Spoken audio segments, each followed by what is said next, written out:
Hello বন্ধুগুলো, তোমরা সবাই কেমন আছেন? আশা করি তোমরা অনেক ভালো আছেন। মুই অনেক ভালো আছে। তো আজকে আমি সকালে উঠি বাড়ি থেকে বাইর হয়ে গেছি। তো মুই আজকে একঠেনা জাম হয় আসলে সত্যি আজকে আমি কঠোর যাম সেটা তোমাকে আমি দেখাম। তো আজকে মুই চলে আসিনো সবজি বাগান মানে নার্সারিত, সবজি নার্সারিত। তো আজকে মুই কিছু সবজির চারা নিম। শীতের মৌসুম মানে সবজির মেলা, অনেক প্রকারের শাকসবজি পাওয়া যায় শীত মৌসুমে।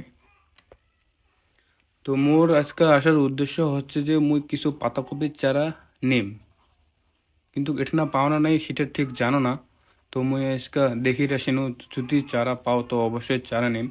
এগুলা সামনে দেখা পাচ্ছেন বাইগনের চারা, স্ট্যান্ডার্ড ভাষায় কয় বেগুন, আর আমার আঞ্চলিক ভাষায় কয় বাইগন। সাথে ওইটা নারিকেলের চারা আর সব পিসে খালি চারা আর চারা, এগুলাও বাইগনের চারা।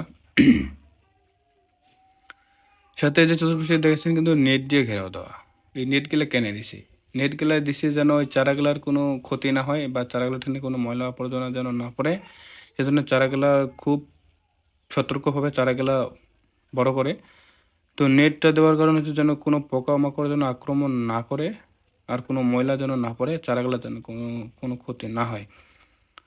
বন্ধুগুলো, তোমরা যদি বাড়িতে থাকেন তো শাকসবজির চারা নিয়ে গাড়েন বাড়িত। কারণ বাজারত তো সবগুলোই কীটনাশক যুক্ত, সবগুলো বিষ, ধরি না কত বিষ। সেজন্য তোমরা যদি বাড়িতে থাকেন তো অবশ্যই শাকসবজি চারা নিয়ে গিয়ে তোমরাও গাড়িবেন। অবশেষে মুই কিছু পাতাকপির চারা পানু। তো এগুলো আজকে নিয়ে যাম, কারণ পরবর্তীতে যখন মুখ নাগিবে তখন তখন আরও আসি নিয়ে যান নাগিবে। কারণ আজকে তেমন বেশি চারা নাই, আর চারাগুলো আছে তো চারাগুলো ছোট, সেজন্য আজকে আমি এগুলো নিয়ে নেব। তো বন্ধুগুলো আমার চারা নেওয়া হয়ে গেল। তো ভালো থাকেন, ধন্যবাদ।